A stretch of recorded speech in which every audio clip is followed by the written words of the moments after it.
backhand shot, scores! Breakaway chance here. Here's another chance for Arena. Shoots, scores! Arena, play by Arena. He's in on it. He shoots, he scores! And the hat trick for Arena makes it 4-0 Providence. Harris, another save, 4 saves, and scoring is Sitards. And it's 2-0 Marmion, power play goal. Mosley almost gift wrapped that. Monroe scores! What a shot from the high slot.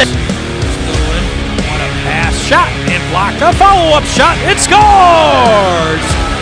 This time, it's Declan Robbie. Rubin shoots, save, rebound, Senstrat scores. And there's the hat trick. Now 8 seconds left here in the period. Sharp angle shot, scores!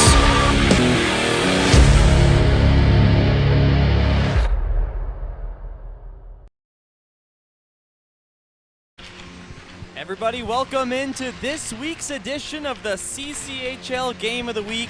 Dylan Ward, and it's so great to be back with you. Providence Catholic and the St. Rita Mustangs matching up for the second time in just 6 days. Wes Anderson will be joining me on the color commentary, and we'll get his interview with head coach Nick Ichancio in just a moment. Thank you to Jimmy Olson, our technical engineer, and Matt Buden, our cameraman. And now, here is Wes, down with the coach. All right, Coach, you're coming off a 3-1 win against St. Rita. What'd you like that you guys did in the first game that you hope to carry over this game? I think we set the pace early. We were able to establish some tempo, get the lead, and then honestly we hung on at the end. We kind of gave that up, so today it's going to be same type of start but having a stronger finish. All right, you said you're talking about a strong start. You guys are 4-1 and scoring for us. How important is that first goal? All right, it's key for us because we're a team that hasn't been scoring a lot of goals. So just to get that, it gives us our confidence. It gives the players a little bit confidence when attacking the net. It's when we don't get that first one, we seem to kind of grip the stick a little bit tighter and get a little bit more nervous. All right, thanks, Coach. Dylan, back up to you. Thank you, Wes. Good interview with head coach Nick Ichancio. 3 Ichancio family members are in the coaching staff. Nick is the head coach. Matt and Ryan are the assistants. Ryan Coleman, of course, the head coach for the St. Rita Mustangs, and these these two teams in St. Rita and Providence are pretty even in the SHL standings so far. Providence Catholic is 5-4-0, and St. Rita is 5-4-1. So the exact same points percentage between these two clubs. Again, as I mentioned, matching up for the second time in just 6 days. It was a 3-1 win for Providence Catholic that time over at Arctic Ice Arena. That was Providence's home game. Teams in the CCHL only play each other twice, once in each club's barn. Thulin, Felice, and Ramirez were goal scorers for the Celtics. And Jana was the lone goal for St. Rita in that 3-1 win. And now, Wes Anderson, welcome back to the broadcast booth. Good interview there with Nick Ichancio. And only 10 seconds left in the warm-up, and we'll be underway. Exciting hockey coming up here from Southwest Ice Arena. Yeah, it's pretty loud in here already. Sounds like we're at the UC a little bit with that intro music as we're getting settled in here.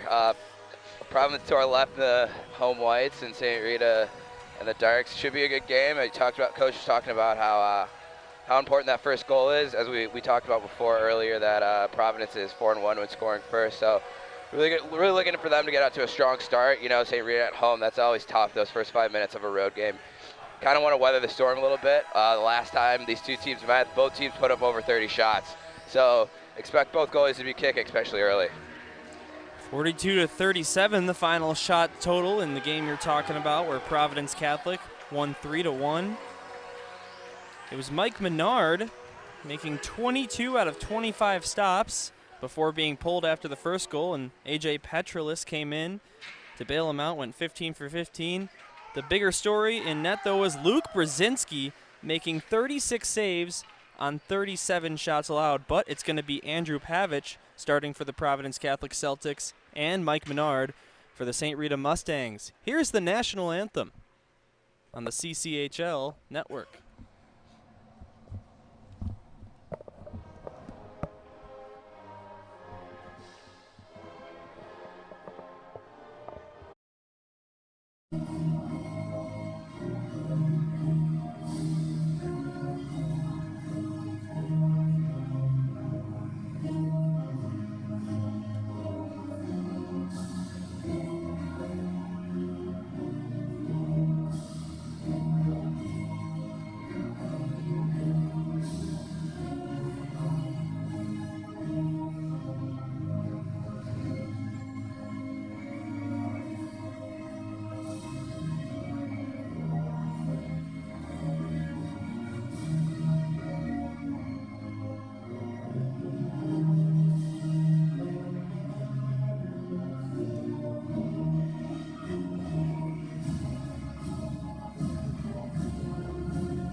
There's the Star-Spangled Banner ahead of St. Rita against Providence Catholic. Southwest Ice Arena, a very famous arena here in the south side of Chicago and more of Crestwood. In 1979, the Kennedy Cup game-winning goal was scored by none other than Chris Chelios to win the CCHL season at this here Southwest Ice Arena in Crestwood. 17 minutes on the clock, a 0-0 score.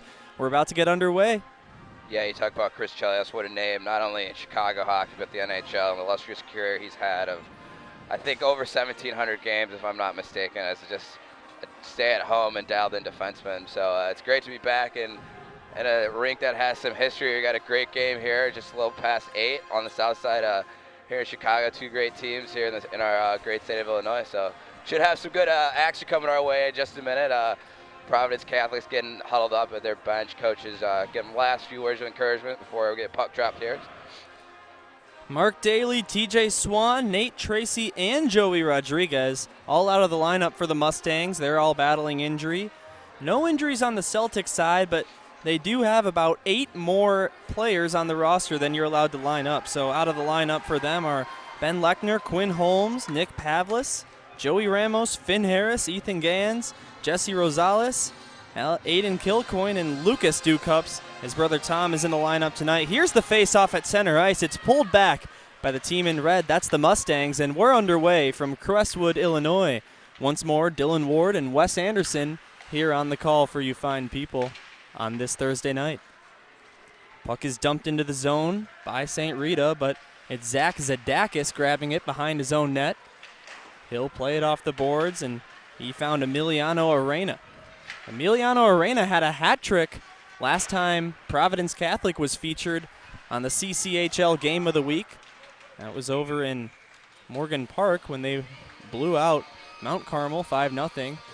And there's an icing right away by the Celtics just over 30 seconds into the game. Yeah, you see St. Rita already trying to establish that early forecheck.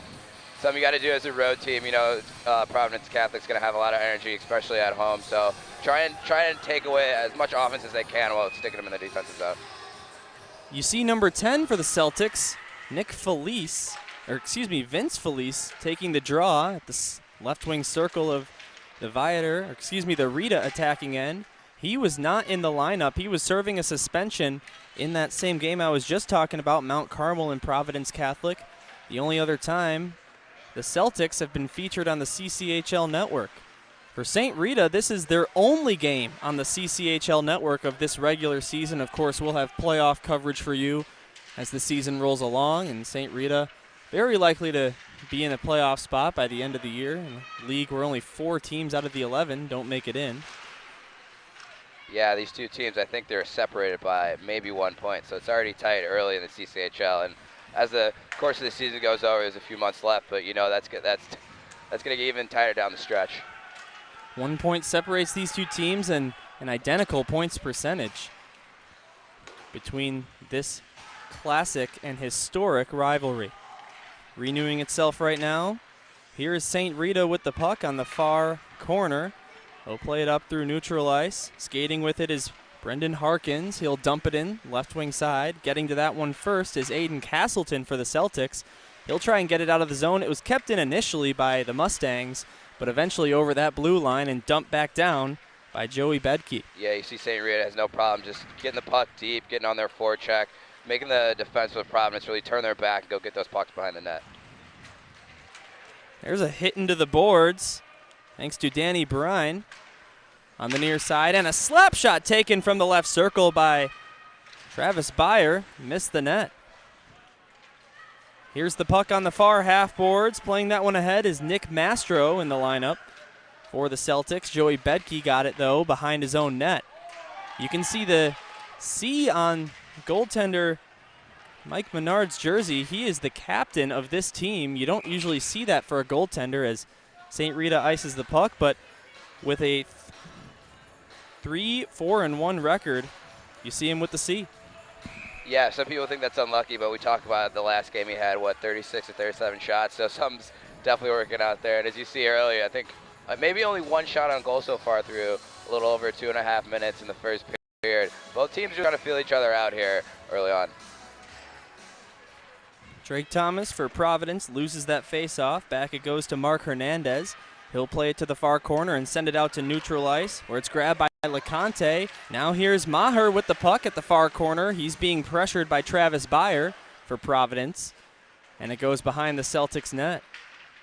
Battle for the puck eventually is taken out, but it's given away to St. Rita, and a shot comes in by the Mustangs, and it's sent aside by Pavic. In the far corner now, it's Rita grabbing the puck.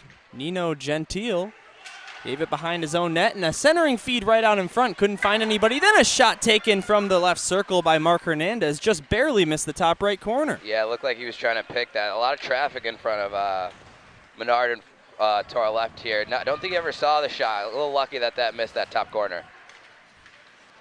Here are the Mustangs, but it's taken away by Arena and then given back up to St. Rita. Coming in the zone was Jacob Moyer, but he was offside, so a whistle with 13:22 to go in the first period. Yeah, right after I said there weren't too many shots. Menard to our left here made a great left pad save to keep it 0-0 early. We talked about to Coach of Providence how crucial that first goal is, and you know, to get that first goal, your goalie also has to be pretty good, and that's a great first early save for Menard to our left here. Here comes a zone entry by Providence, but pretty good defense on St. Rita's own blue line by the Mustangs, and they will take possession, but giving it up again. Carson Burison on net, and a shot taken at the last minute was stopped. Rebound goes behind the net. It's Emiliano Arena with the puck on the far half boards. He goes around a couple and slides into the net, but never got a shot off. St. Rita comes the other way. Play off the boards, went right to the stick of Zadakis for Providence. Then entering the zone is Nolan O'Malley for the Mustangs. Nice Providence Catholic student section has formed. It's toga night here at Southwest Ice Arena, so make the trip for the road game. Love the cute few dangles from their faithful Boris there. And there's a freeze by Andrew Pavic. Southwest Ice Arena, just until a couple of years ago, was not only the home of the St. Rita Mustangs, but also the home rink of Providence Catholic before they moved to Arctic Ice Arena. So not sure if any of the players know this rink all that well, because of course you can only be on the team for 4 years at max, and that's if you're a freshman, but definitely the coaching staff and program as a whole has called this Southwest Ice Arena home for many years.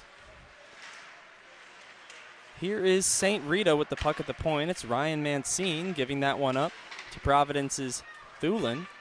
And now over to the near side, Declan Robbie. He had a goal in the CCHL game of the week against Mount Carmel. He dumped it in, but it's taken in the near corner by Joey Bedke. Now to the near half boards, Jake Jana. Jake Jana iced that puck down, and Jana leads this team in points. He has 6 goals, 6 assists, all the way for 12, and that is a team leader. And he also has the most goals and assists individually as well, so Jana is a very good threat on offense. Yeah, you see both teams very content with taking what the other team's giving them in their offensive zone, not trying to force too many shots through so far. 11:45 to go in the first period. Still very early in this one as it's dumped down by Brain. It's taken in the near corner by Kostelk. And he'll come around the net with it. Go behind Andrew Pavic and look over his options. He tried to center that one, but it deflected off a Providence stick and hit one of the air conditioning pipes. And whenever that happens, of course, a stoppage of play. 11:21 to go in the first, scoreless at Southwest. You talk about a historic ice rink that we're here, and the music is one of the things I feel like everybody from our crew is noticing so far. You heard the Hawks intro pregame, and now you got some nice tunes getting the Providence students to our left here going a little bit. Like you said, it is toga night. A lot of emotion in the crowd for the students. You viewers at home probably have no issue hearing that music as we are right in front of the speakers. Here's a delayed penalty. Eventually it's touched by Providence, and one of the Celtics will head to the box. And down on the ice right in front of the Providence bench is an injured player for the Mustangs, I believe Eddie LeConte. Let's hope he's all right. We're here with 11:09 to go in the first. Yeah, it looked like he was trying to make a play on the puck, might have turned at the last minute and got hit from behind from number 27, Aiden Castleton. Didn't look like it was too malicious, but you know, when that player turns, you kind of have to let up, and as always, the ref's going to call that on you. I think it's 2 for boarding here. Or maybe a 2 and a 10. Looks like the ref's trying to sort that out. Well, right now it's bench. Castleton having a seat in the Providence penalty box. He shakes his head. Doesn't agree with the call, but you said it, Wes. Just a very clear penalty. And now hopping over the boards and into the box is Nick Mastro. So you're right about that. A 2 and a 10 against Castleton on that hit. Power play coming up for St. Rita. The first power play of the game by either side. And the faceoff is won back by the Mustangs. Here's Bedke with the puck at the left point. He will send it across to the left circle, but it hit the skate, and it's cleared immediately by the Celtics. Yeah, for St. Rita here, it's important to establish some energy here. Even if you don't score, you're on the road here, you're trying to take Providence out of it at home. Get a good power play, go and move the puck around, try and get some good offensive opportunities. There's a shot taken by O'Malley, but it deflected away, and Providence will rush the other way shorthanded. Into the zone comes Drake Thomas, but he doesn't have numbers, and he gets taken down from behind. That's going to be a penalty on St. Rita, and the Mustangs' power play cut short. We're going to 4-on-4. Yeah, great play by Emiliano Arana. Just seemed like he was trying to lull the defense to sleep there a little bit, waste as much time as he could on the penalty kill there, and did an even better job drawing a penalty there. Like it was a little trip trying to go around the defenseman. Can't tell who's in the box from our vantage point, but that's the best way to kill a penalty is to draw one when you're short. So. Well, you see 2 penalties right away, and also the 2 and the 10. Here's a shot and a goal. Zach Zadakis from the right circle gets the first of the game in 4-on-4 play, and Providence has taken a 1-0 lead here early in the first. Yeah, great win from the Celtics there. It looked like that shot was deflected on the way in. Pavich looked like Menard looked like he was moving to his right. Puck ended up going to his left. So nice little tip in play, even if it was incidental and hitting off the St. Rita defenseman there. Zach Zadakis' first point all season long is a goal, the opening goal to make it 1-0. And we were talking about it a little bit in the open. Providence Catholic 4-1-0 in scoring the first goal. There's a backhander try. And St. Rita concedes first. They are 0-4. Yeah, you can see how much energy that goal just gives Providence. You can see they're really snapping around. Their feet are moving just a little bit quicker than a couple minutes ago. Behind the net, it's Felice taking it. At the right circle, he'll pull up, look over his options, and eventually just send it down below the goal line where it's intercepted by Jack Willett, one of the 2 freshmen on the St. Rita team. And here are the Mustangs coming back with it. It's Willett over to Aiden Devlin. St. Rita having trouble getting out of their own zone after allowing that first goal, but finally bringing it out as Aiden Devlin. But he gets crossed up by Arena, and Celtics looked like they were going to take it, but eventually they do. It's Zadakis, the man that just scored the goal, stealing that puck away, and he gave that one over to neutral ice, now over the blue line. Coming in with it is Declan Robbie. He dropped it off, but nobody there, so the Mustangs will come the other way. Here's Sienna trying to beat out 2 Providence defenders, but Breyer wouldn't let that happen, and he goes down defending the play.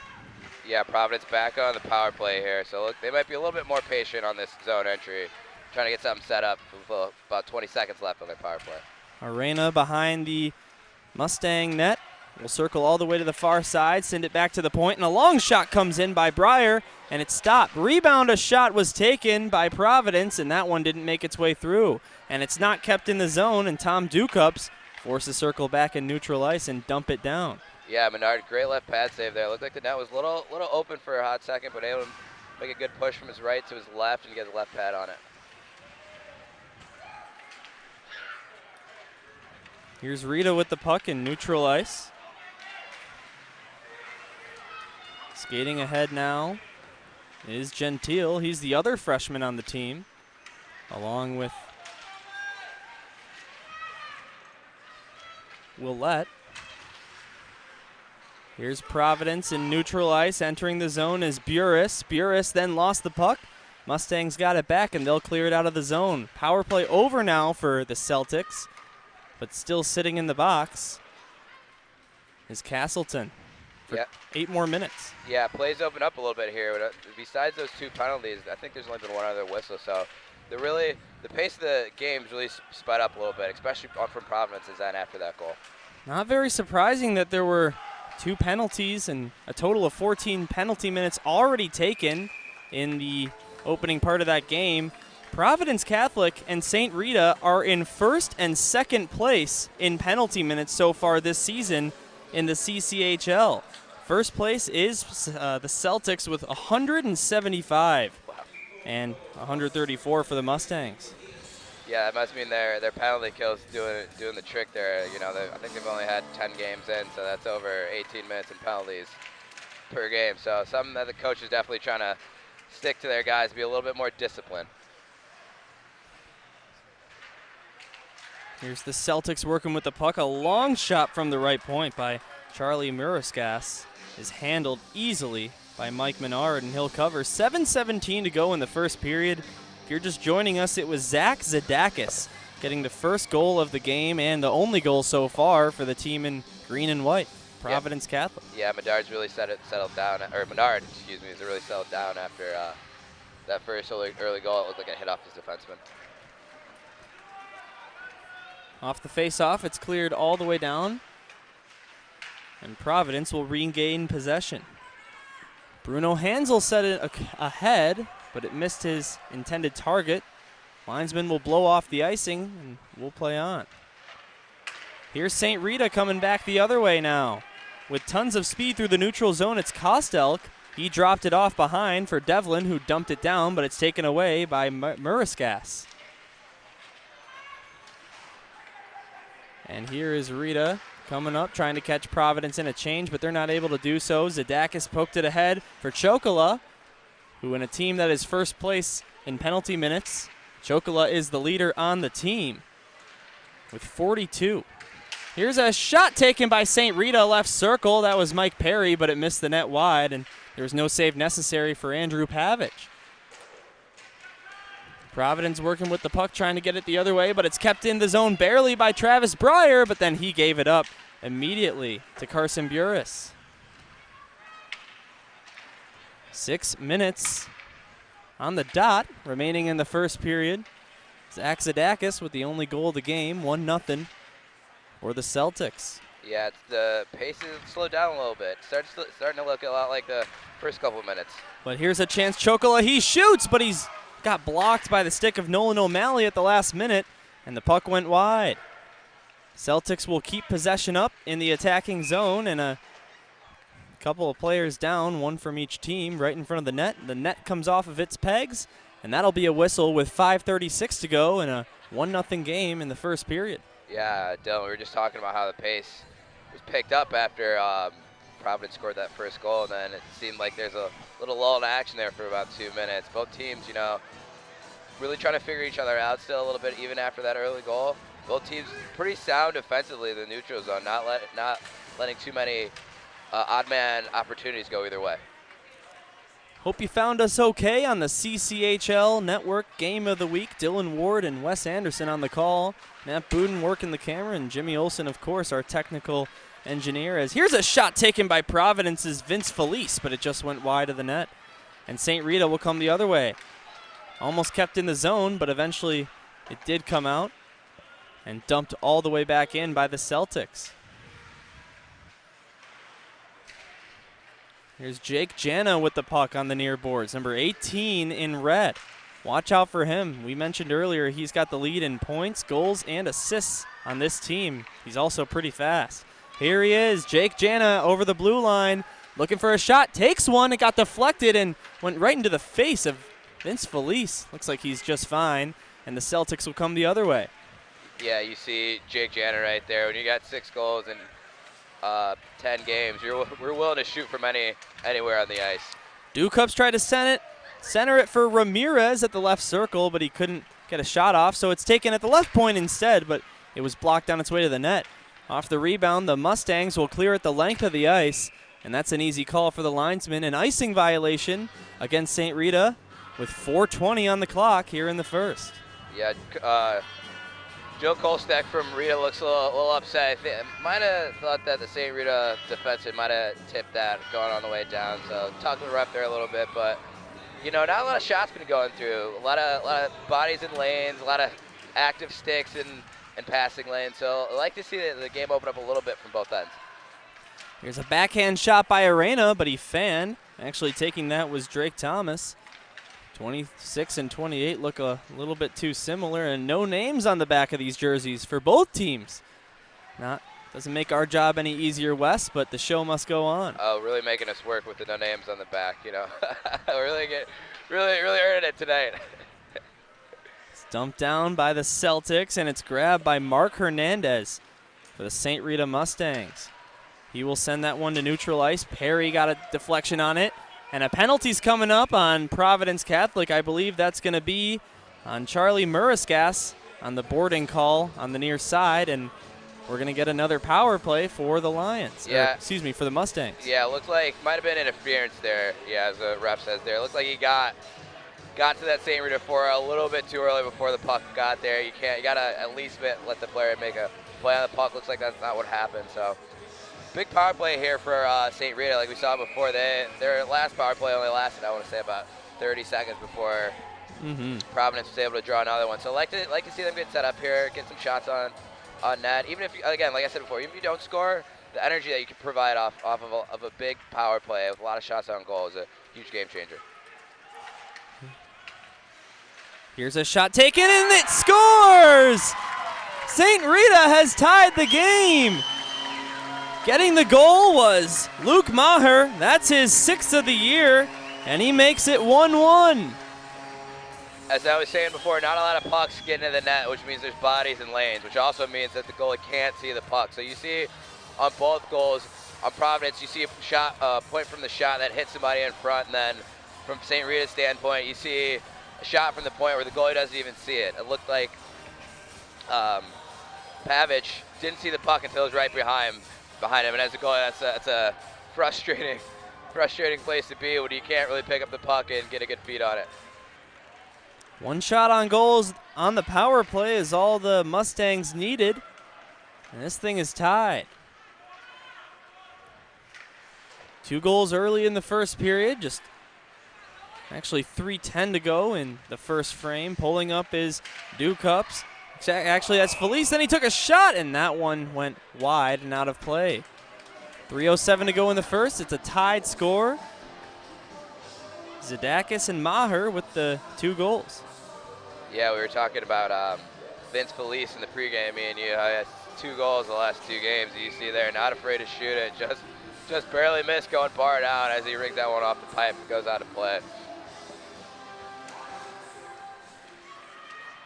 Face-off win all the way back to the neutral zone for Providence. They will dump it in, and it's sent aside by Menard to the near corner, where it's grabbed by Hernandez. And right in front of the net, a couple players go down, and out of all that, the loose puck is grabbed by Carson Burris. He drops it off Emiliano Arena back to the left point. Travis Pryor tried a shot, maybe tipped, and stopped by Menard. Yeah, another good play from the point, trying to get those pucks through from up top. The ref gets in the way of that, and unable to grab it because of that was Mike Perry, and it's sent back out by the Celtics. In spite of Rita just scoring the game-tying goal, you really feel like it's been Providence that's outplayed the Mustangs so far for the greater portion of this first. Here is another penalty. As soon as a player wearing red touches that puck, it's going to go against the Mustangs, and now Providence will get their second look on the man advantage. Heading to the box is Jake Jana. Yeah, you talk about the ebbs and flows of the game. It was like the first 2 minutes, it seemed like St. Rita was really starting to establish their forecheck, and I feel like as soon as I said that here live on the broadcast, it flipped back over to Providence being the aggressor. And as they've traded penalties back and forth, the momentum for both teams is really swayed. So, you know, it kind of seems like I sound like a broken record when I say they need to establish a certain play, but, you know, they keep going to the box, so they keep having both keep having opportunity to try to take over the game. Just like the Mustangs, the Celtics had an abbreviated power play. They didn't score on it. Let's see if their luck changes right here with Arena taking the puck in the near corner. He will drop it off. Behind the net, it's Declan Robbie. Robbie's tried to send it back out to the point, but instead it's intercepted by the 22 on the other side, Luke Maher, and it's dumped down. Yeah, both teams 5-on-5. Looks like they're trying to play more to the outside. Providence there looking to make a play, trying to get a good point shot from the slot there. Here's Providence in the far corner, but it's given up to Rita again, and they will skate out with it. Aiden Devlin trying to make something happen shorthanded. He sent it ahead. It's grabbed by Sienna. Sienna tried a backhand shot, but he was way out of room, and he had no shot, no chance.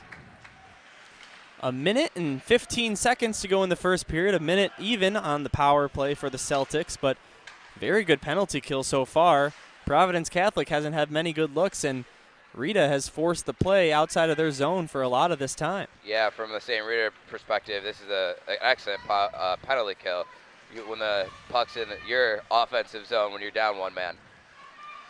Jamison Thulin makes a full lap around his opposition's net, and a scrum on the near boards eventually is kicked back out. Zadakis tried a shot. That one got blocked on its way. Then a backhand try by Providence wouldn't go either. Menard made the stop, and then eventually he covers up the puck for a whistle. Only 37 seconds to go in the first period and 23 on the man advantage. 1-1 score here from Southwest Ice Arena.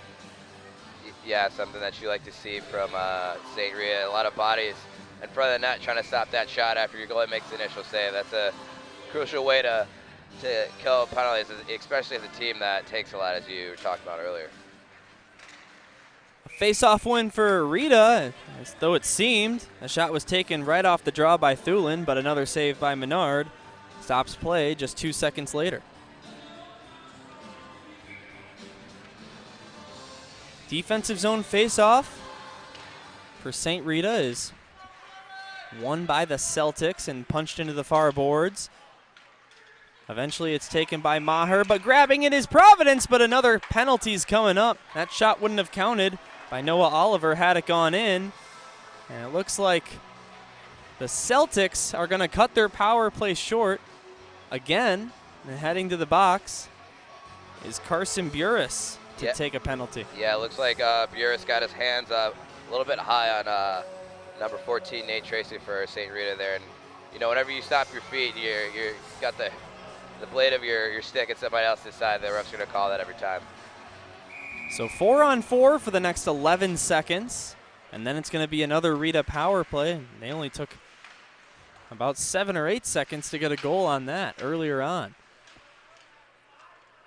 Out of the box comes the Mustang, and it's a power play for Rita, but it's cleared out of there. Serving the penalty was Jana, and right back in the action, he will circle back.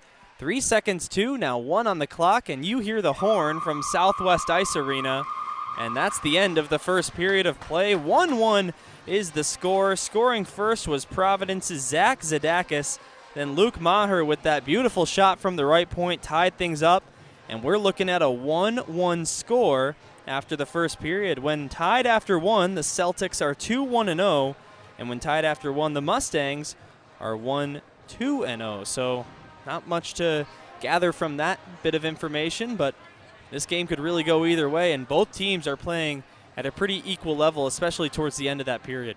Yeah, both teams having a little bit of trouble staying out of the box. I don't know if we should be surprised by that, given their history being 1-2 and PIM's taken. But both teams have kind of had their fair share of control in the play. We were talking about how for the majority of it was Providence, and towards the later half, or last couple minutes of there, St. Rita really looked to try and take over even after killing off that penalty. But, you know, going forward, I think both coaches are just trying to tell their team be a little bit more disciplined. They're fully aware of the penalty issues that both teams have had. So, you know, as much as they could minimize that and not give up goals or be vulnerable on special teams, I think both coaches are really hammering that in their players. One interesting thing to note for St. Rita is they just played their 13th straight period in league play, scoring 1 goal or less. They have not had a multi-goal period in the last 4 games, and not including this one. If you count this one, 5. Yeah, that's almost a testament to Mike Menard having to be really solid back there when your team, you know, you're going to go through times during the season where your team might not have it, and that's when you really need your goalie to step up, and that's probably why he's wearing the C.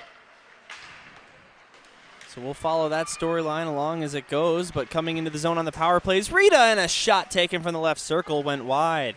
It's gathered back by the Mustangs, though. It's Maher who scored the lone goal for the Mustangs, going to the far corner where he's pressured by Jack Dugan.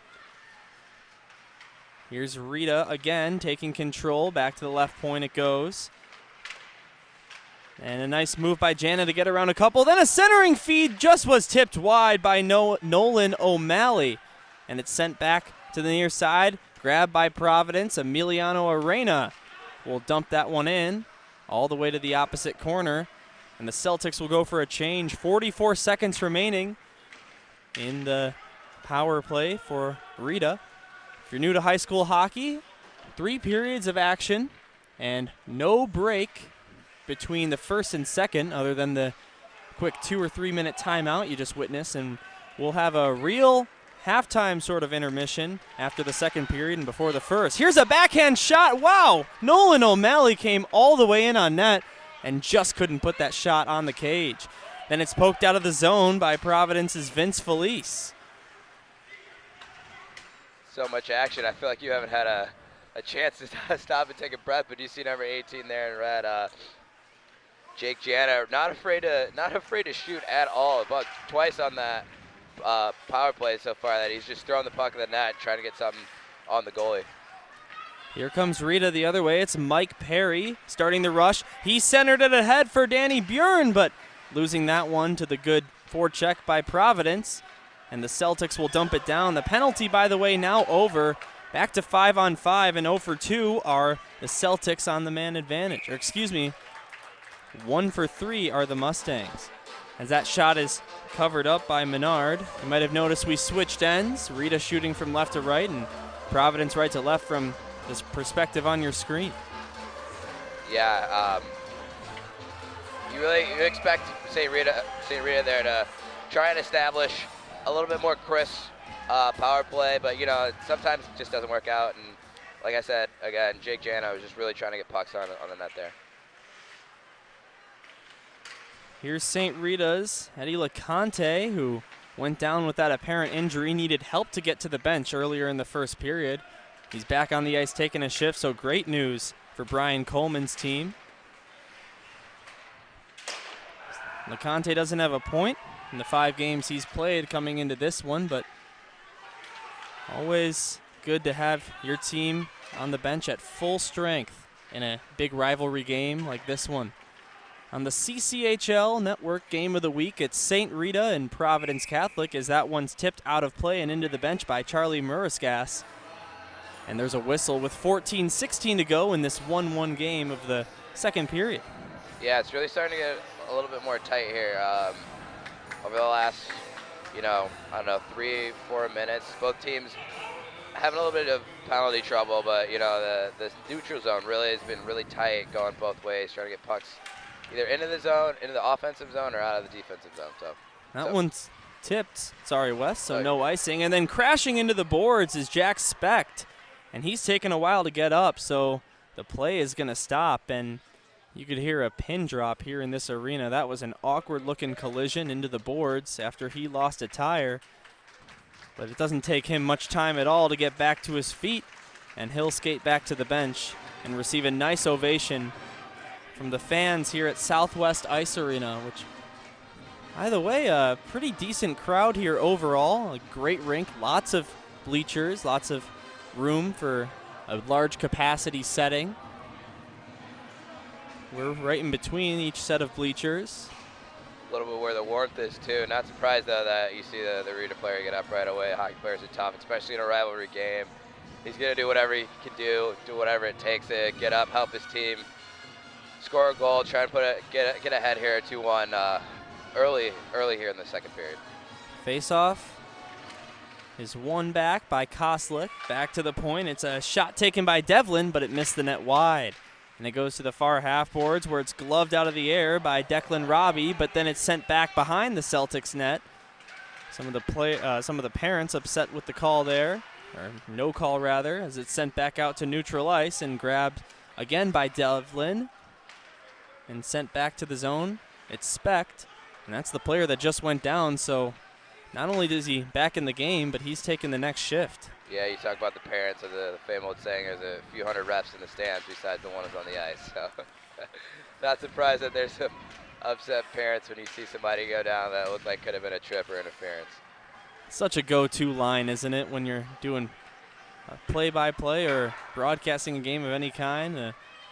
About 500 linesmen in the stands disagree with that call. Yeah. You can never go wrong. It's definitely funny. I've got a few up my sleeve that I'll pull out here and there, but so we got another penalty to Jake Jana for St. Rita going in the box. I think might have been tripping. I couldn't see what the ref said to the box here, but you mentioned it earlier that both teams really having an issue staying on the box. I feel like this might have been, I know this is at least the second, maybe the third 4-on-4 opportunity that we're going to have. So I believe the third, you're right. So something that both coaches definitely are going to try and hammer into their players here to stay out of the box, because the ice really opens up when it's just 4-on-4. Yeah, we failed to mention Nico Felice taking a seat for that hit into the corner. So yes, that was a power play for Providence Catholic, and yes, now it will be a 4-on-4 for the next minute on the dot, and then it'll be a power play in favor of Providence. And it's 4-on-4, so that is indeed an icing by the Mustangs, and it'll come back into their zone with 12:59 to go in the first period. Yeah, just looking like a little bit of confusion from the St. Rita side. It looks like Coach Coleman's not too happy with his player number 8 there, Nolan O'Malley. Just maybe a little unaware of the situation. Probably thought they were going straight on the PK, but no harm, no foul there. A face-off win for Rita. It's Joey Bedke putting it into neutral ice, where it's grabbed instead by Koslick. And he will skate over the blue line, right wing side. He's being guarded by one of the goal scorers, Zadakis. He centered it right out in front, and a puck sitting in the loose paint. Seeing it first was Pavic. He got a glove on that one, and no harm, no foul for Providence Catholic on the defensive miscue right there. Yeah, great secondary reaction by Pavic. I think he was the only one that saw the puck open in the crease there, able to throw his left hand back and get his glove on that and ice it down and get a face off to his right here. 12:40 on the clock, 35 more seconds until we shift out of the 4-on-4 and over to a Celtic power play. Taking the face off, Danny Byrne and Aiden Castleton at the left dot, where it's won back by Providence, and they'll get it out of the zone. Only to neutral ice, though. Bedke sent it to Mancine, and then it was tipped ahead by Providence, but retains possession. Dumped down into the zone, where it's picked up by Joey Bedke. He'll circle back and look over his options. Bedke will send that one. He was looking for Jack Specht on the home run pass, but it missed his stick and all the way to the goal line, so an icing. 6 seconds remaining on the 4-on-4, and then Providence will get another power play look, their third of the game. Yeah, it looked like Specht was a little upset that called icing. Even up here, it looked like that puck might have tipped off to the Providence defenseman, but refs didn't see it. Call's coming back. Offensive zone face-off for Providence here as they're about to go back on the power play.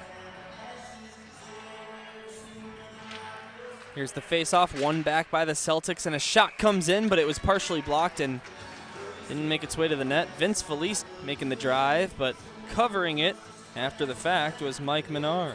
Yeah, both goalies have been good on not giving too many secondary opportunities, even on that last rush that we saw to our right here with Pavic. Pretty good about icing it down as quick as he can when he notices the puck's free. Face-off win for Rita, and they'll try and clear it out of the zone. You notice out of the box comes Nico Felice, and the Celtics will have a man advantage for the next 48 seconds. Emiliano Arena around one neatly, but he couldn't get around Nolan O'Malley, and it's forced to the corner and cleared out of there by the red side. Yeah, Rita very aggressive for all the penalty kills that they have, really trying to flip the ice in their favor. Nice saucer pass over to Arena. Arena around one man and centered it right out in front, but it arcs high after that. Providence keeps possession. It's Felice taking a shot, looking for the tip, but he didn't get it. And it goes to the near corner. Circling back with it is Vince Felice. Over to his brother Nico. Now across, a slap shot taken by Jack Dugan, and that one wouldn't make its way through. Jack Dugan also had a penalty shot goal last time Providence Catholic was on the CCHL Game of the Week, and there's a shot from Dugan, but it got blocked on its way. Now Rita, fresh out of the box, will look to rush the other way. After killing the penalty, a pass across to O'Malley, but it wouldn't reach his stick. Went off the end boards, and it covered by the glove of Pavic. So Providence Catholic avoids disaster right there with 10:55 to go in a tied second period. Yeah, great back check by number 5, Nico Felice from Providence. Got a stick on it the last minute, almost a little own goal situation there where he redirected on his goalie, but able to tip it wide and kind of alleviate that pressure that St. Rita had coming back on that backhand on the weak side. So the Celtics now 0 for 3 on the power play after that. Here in the second period, a face-off win for Rita, and it's sent into the near corner. Moyer lost it, and the other way comes Castleton with the puck. Castleton trying to poke that one ahead of Jack Willett, and he does. Catches up to his puck, but then couldn't find a shooting lane. Some of the Celtics faithful students here want a penalty as he was taken down, but they're not going to get one. And sent back out to neutral ice, dumped down by Zach Zadakis. And it's recovered by Jack Willett. Ahead comes Rita, but it only goes as far as center ice. Muriskas dumps it down the other way, and forced to recover is Joey Bedke. To the far corner now, Nino Gentile lost that one, but Rita got it back, and here they come. It's Jacob Moyer over the blue line. He will backhand that one into the zone and head off the ice for a line change. With the puck is Bruno Hansel. Now he gives it ahead to Drake Thomas. Thomas comes over the blue line, but it's tipped out of the zone immediately by Rita. And the Celtics will be forced to come back and regroup. Yeah, you've seen St. Rita really try and stretch the Providence defense back a little bit. First on that one out of where their players coming out of the penalty box, and then again a couple shifts previous to this where they're really trying to move their defensemen back a little bit, try and open up that middle of the ice. And there's a shot from Tom Ducups, right point, gobbled up by Mike Menard, and a stoppage of play with 9:27 to go in the second period. A 1-1 game, goals from Zach Zadakis and Maher for the Mustangs. Luke Maher, that is. Yeah, both teams very, very comfortable with getting point shots through in this game so far, even with or without traffic. Face-off win back. Providence has an open look, and here's a shot taken by Travis Breyer. And that's stopped by Menard, and the referee is going to send one of the Celtics to the bench on a slashing call. Quick with the whistle there was one of the two referees in tonight's game, and having a seat is going to be Nick Mastro. Yeah, you see Trevor Breyer there look to the sky.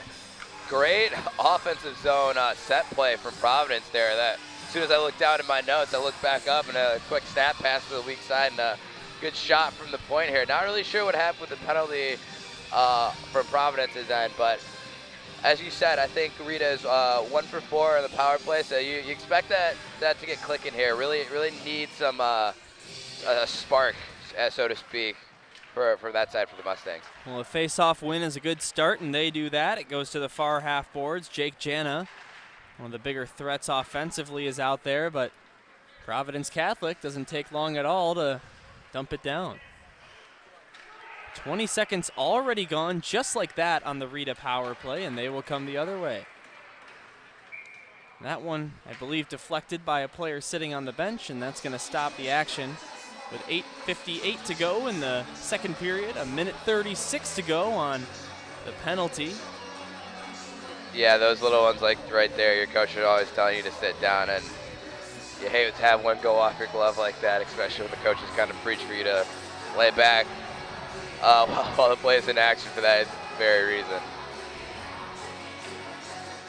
I don't know if you saw, I know We were talking a little bit when we were getting ready for this game that you seem to be a pretty big NHL fan. Not sure if you saw, I forget who it was, but one of the Flames players caught that puck with his stick as it was going out of play, and he got a penalty for that. Yeah, Matty Tkachuk doing his best Barry Bonds impression on the bench there, trying to bat that puck back into play. As someone who's played hockey as long as I didn't even know that was a penalty. I don't think he did either. So it's probably when it's intentional. Yeah, and I didn't get that one. Didn't, from Matty's point of view, didn't look like it was too intentional. But you know, it's funny how that saying is you learn something new every day, and I was pretty shocked to learn that was a penalty as well. You never know what you're going to learn in the world of sports. And here's a backhand shot taken by O'Malley, but it's stopped easily by Pavic. Then some pushing and shoving after the whistle. Involved was Trent Sienna for the Mustangs. Yeah, Pavic able to ice that one down pretty easy there. Slow shot coming in right at his 5-hole. Something that I feel like has been a big emphasis for both teams is really shut down the middle of the ice, not let too many shots from the slot or the tops of the circles really get through. Like we said, both goals tonight have been point shots that either got deflected or the goalie really didn't see at all. So from the defensive standpoint, both coaches really harping some good defense from both sides. 45 seconds left on the Rita power play. They give it down to the goal line, and it's taken at the far half boards by Kostelk. Now behind the net, it's Gentile. Nino Gentile circles to the near corner, and he gets hit lightly into the boards by Jack Dugan. Then a shot from a very awkward angle misses the net wide, and the Celtics will clear it, but only as far as center ice, where the Mustangs will regroup. Here's Rita coming into the zone. It's Devlin. He tried a shot, and that one went wide of the net. Here's Kostelk below the goal line, far corner. He tried an awkward angle shot, and that one missed the net and missed the glass on the other side. Out of play it goes for a whistle. Only 8 seconds left on the Rita power play and 7:30 in the second period. Yeah, of all the power plays, I know they're 1 for 4 so far from the Mustang side. I feel like this one has been the best ones in terms of possession, in terms of having control of it, being relaxed and moving the puck. Even though they got 8 seconds here, they could still score, but might not that likely. They've really set a good tempo for their offense going forward for the rest of the period in the game. Here's a shot taken from the right point, Jack Willett, but that one got blocked. Out of the box comes the Celtics player, Nick Mastro, and we're back to 5-on-5. A grand total of 8 penalties already taken in this game. 9 if you count the 2 and the 10 as 2 separate. And we're only in the second period. Then a shot was deflected and looked like it might have had a chance to fool the goaltender, Menard, and pop into the net, but he was aware enough to get a blocker on it. Yeah, the one thing about both teams is if you're going to take that many penalties, your team's got to be able to kill them. And so far, Providence has been up to the task. Only giving up 1 on 5 chances through just a little bit over halfway through the game is great for them so far. But definitely an adjustment to be made on St. Rita's part. I know we talked about Jake Jenner really liking to shoot it. Maybe set something up for him to get free. Well, here is a 3-on-1 rush for Providence. Centering pass right in front and nobody there. I don't even think that they got a shot on goal as a result. Yeah, it looked like the Providence Catholics forwards might have been at the end of the shift, or either that they were trying to stay on side there. They entered the zone a little bit slower than you'd expect them to there. Here's Providence with the puck. It's Noah Oliver, but it's forced back out of the zone, and St. Rita will dump it down the other way. That should be an icing, and there's the whistle with just a couple of seconds less than 6 on the clock. 6 minutes make that, and in the second period, it's 1-1 here at Southwest Ice Arena in Crestwood, Illinois, just southwest of Chicago. Yeah, both teams really still, it feels like it's almost like a chess match so far. Both taking quite a few penalties so far through over halfway through the game, but only surrendering 1 goal early on in the first period. And some messy business right in the blue paint, and eventually it is covered up by Menard, and he stays out of trouble there. 5:51 to go in the second period. You could see them scramble right in front. Not sure how that one didn't go in. Yeah, it looked like one of the St. Rita's defender might have fallen on top of it while his goalie was trying to stay tight and score the puck there. Face off in the Celtics attacking end is won back by Providence, but taking it right away was the Rita Mustangs, and Gentile will dump that one in, but he gets crunched into the boards while he did that by Tom Ducups. Goes to the near corner. Carson Burris will send it to the other side where it's grabbed by Noah Oliver. He'll send it ahead to neutral ice. Bruno Hansel got possession of that puck, but he couldn't bring it further than the circles, and Bedke will send it the length of the ice, and just barely enough for an icing call with 5:17 left in the second period. Zadakis and Maher, the 2 goal scorers in that order. Celtics first, then the Mustangs. Both those goals in the first period, and that's all we have so far. Yeah, you talk about the intermission we're going to take here. You can see the ice getting a little chewed up. That one almost looked like it was going to stay back from being icing just because there's a lot of snow on the ground. So something for both teams to take notes on when, trying to move the puck in the offensive zone.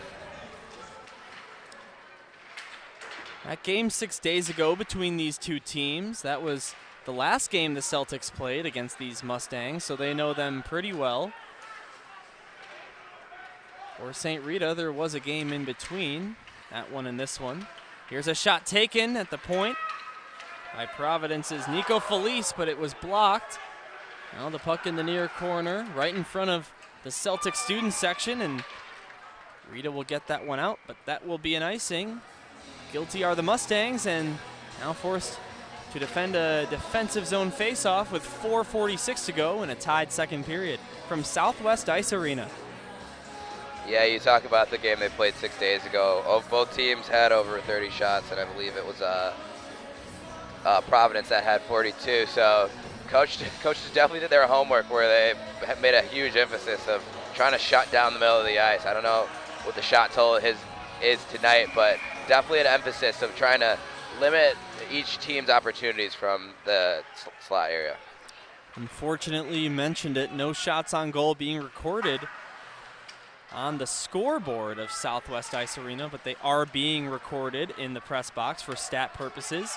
We will get you those numbers during the intermission and inform you fine people of that at the start of the third.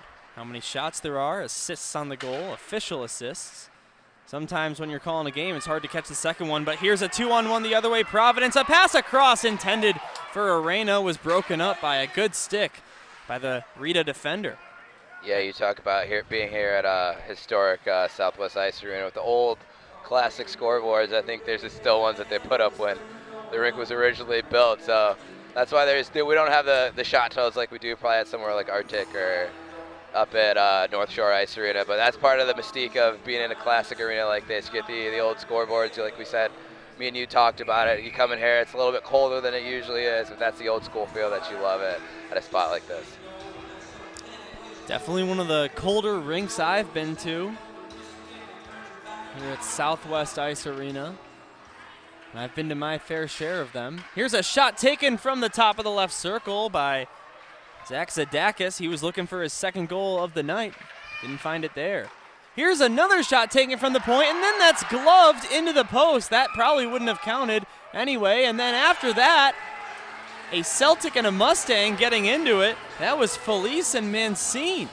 Looks like not much is going to develop from that. Maybe a roughing penalty.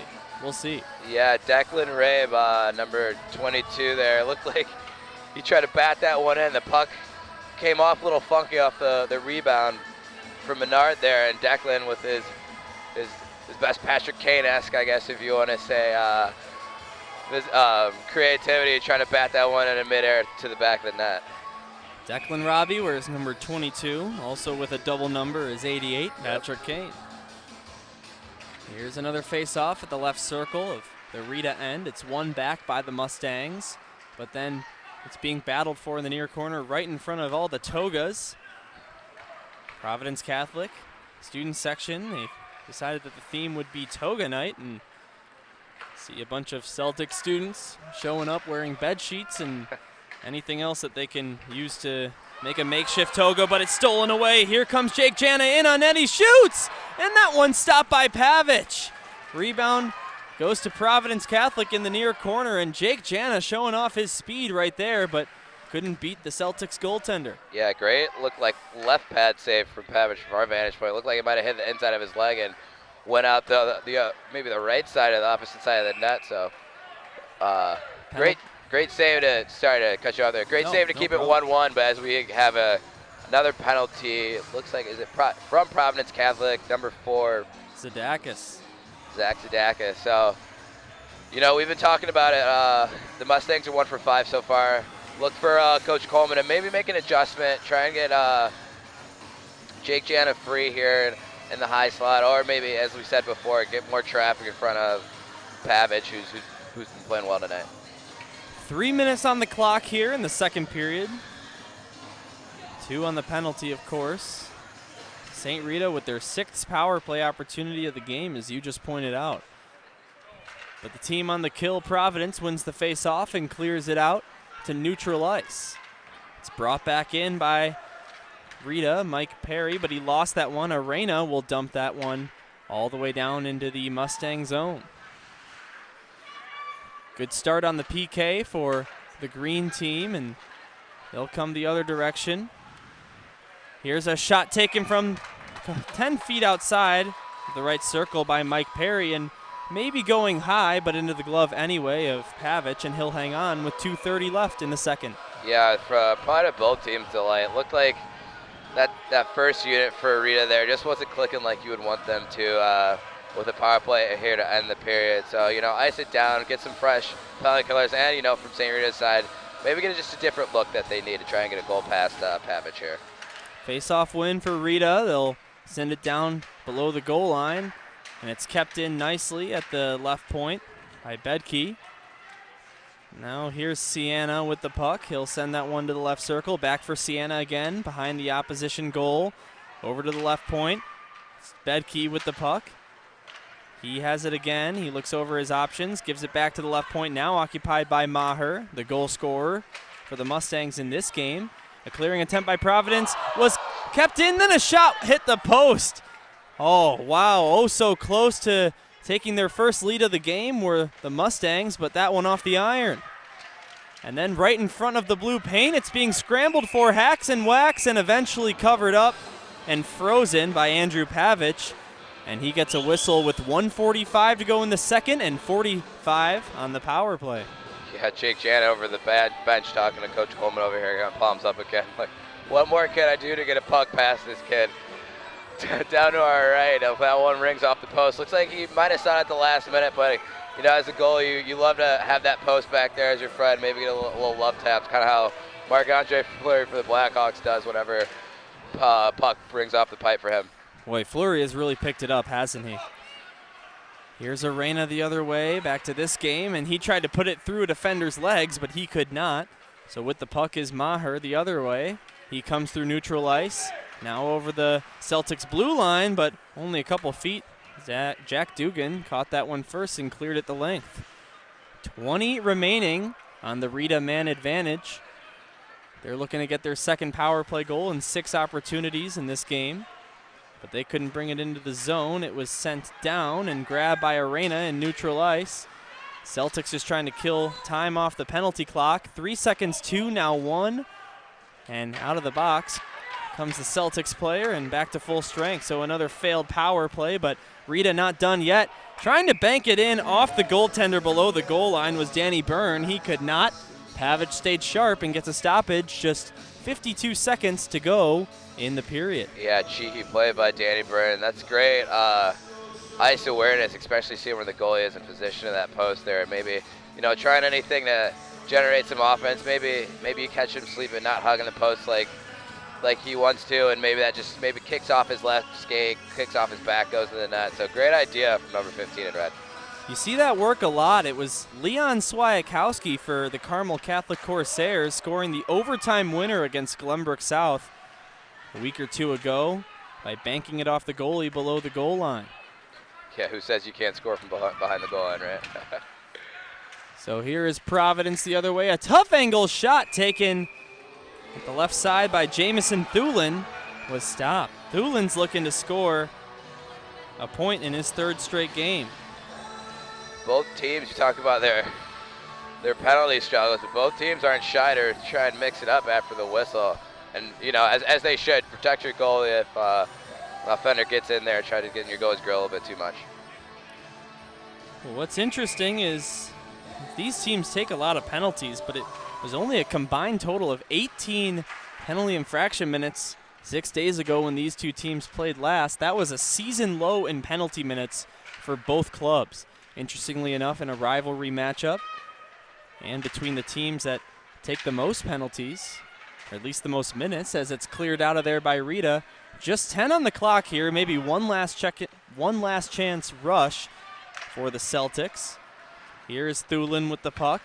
He sent it ahead. It's Declan Robbie over the blue line, tried to poke it ahead for himself. He takes a shot, but you heard the horn before he could get it off, and that's going to end the second period. The Celtics and Mustangs will head off the ice into their locker rooms and get a word in with their head coaches. And it is 1-1 at the break. So after they're tied after 2 periods, St. Rita's undefeated, but not a big sample size, just 1-0-0. And when they're tied after 2 periods, Providence Catholic 1-2-0. We will take a break here from the CCHL network during this intermission. But before we go, I want to know, Wes, if you're the coach of either team, starting with Providence and then we'll go to St. Rita, what are you saying to your men during this intermission? For Providence, and this goes for both. It's like you got to stay out of the box. You know, I get after the whistle, things get a little frisky. You know, you're trying to protect your goalie, but down at crunch time, you're tied 1-1, third period. Next goal could very much be the game winner. You got to be disciplined. You know, unless there's some penalties that you can take. You know, when you got to check somebody in front to save a goal. Those are understandable, but you got to be smart. You know, especially when you're 200 feet away from your net. All right, don't go anywhere. We will step away from our mics, but the broadcast will stay live here on YouTube. Dylan Ward and Wes Anderson, we will be back for the third period in about 10 or so minutes. And right when we come back on, it'll be Wes talking with head coach of Rita, Brian Coleman, and getting some thoughts and reactions from him after the first 2 periods of play here from Southwest Ice Arena, CCHL Game of the Week. Don't go anywhere. Third period action coming right up.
We are back behind the headsets here at Southwest Ice Arena. Hope you enjoyed your time off from having your eyes glued to the screen in this exciting and close 1-1 hockey game between CCHL rivals Providence Catholic Celtics and the St. Rita Mustangs. Zach Zadakis getting the first goal in the first period. And then on the power play, it was Luke Maher. And the only two tallies in the game are one from either side. So 1-1. And Wes Anderson is right now down there with Brian Coleman to get some thoughts from him. So Wes, take it away whenever you're ready. Thanks, Dylan. I'm here with Coach Coleman. Coach, you guys are 1 for 6 on the power play. Any adjustments you're looking to make going here to the third? Yeah, on the power play, we need to get it across the blue line after the first pass. We keep coming back right down the wall. We got to get it across, open up the weak side, and let that guy roll to the net. The middle of the ice really seems like it's been clogged all night. Anything you're looking to do a little bit different to get guys like Jake Jana more opportunities in front? Yeah, we're going to try to go right up quicker, so not let them sit down and get in their box earlier, and we're going to try to counter quicker that way. All right, thanks, Coach. Good luck. Thank you. Some interesting stuff from the head coach perspective of St. Rita Mustangs. That was Brian Coleman, again, and Wes Anderson having that discussion with him. A couple of good interviews by Nick Ichancio and Brian Coleman. The two head coaches battling things out here at Southwest Ice Arena. We will check in with one of those two men one more time after the game.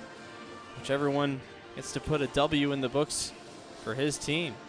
It's a 1-1 game. Anything can happen here with 17 minutes on the clock in the first. Dylan Ward with you right now. Wes Anderson on his way back from behind the bench, but we'll get rolling here. Center ice face-off will be taken by Chocola, and one back for the Celtics and dumped down behind the goal. We've switched ends once more. It's going to be Rita shooting from right to left and Providence Catholic from left to right, just like in the first period. And the same sides each team scored a goal on. Offsides are the Mustangs, and a whistle-stopping play with 16:41 to go in the third and final period. A 1-1 scoreline between the Providence Catholic Celtics and St. Rita Mustangs. Welcome back to the booth, Wes. Nice interview there with Brian Coleman. Yeah, sorry, a little bit of a trek here, and it's a little pretty chilly here, but yeah, talking to Coach there, really emphasizing trying to have a better zone entry on the power play there. There's a little adjustment he wants to make, and maybe push the defenseman back for Providence to get a little more shots to the middle.